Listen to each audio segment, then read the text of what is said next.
Resolution number 1320, commending and congratulating one of the finest actresses in our country, Miss Judy Ann Santos Agoncillo, for winning yet another Best Actress trophy, this time from Fantasporto Film Festival in Portugal. Hindi nakakapagtaka na lubusang umalagwa ang kanyang karera at ngayon ay kinikilala na siya bilang prime superstar ng henerasyong ito. I want to manifest my desire to co-sponsor the resolution congratulating Miss Judy Ann Santos for winning Best Actress for the Fantasporto Film Festival in Portugal. I am in full support of the sponsorship of proposed Senate Resolution number 1320, which fittingly honors a true icon of Philippine entertainment, Miss Judy Ann Santos.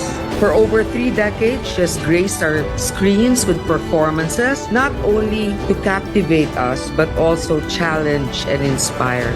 She's not just a celebrated actress, she's a devoted advocate, a mother, a model citizen who continues to use her voice to raise awareness on issues that matter. In recognizing Judy Ann, we recognize the power of art to touch lives, to promote national pride, and to drive social good.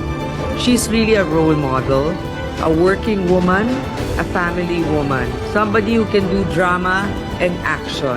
And I know this because one of my favorite movies of my dad is Isusumbong Kita sa Tatay Ko. Let us support this measure as a meaningful tribute to one of our finest.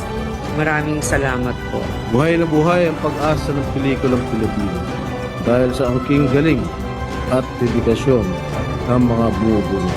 Muli ang aking mainit na pagbati at congratulations kay Miss Judy Ann Santos Agoncillo.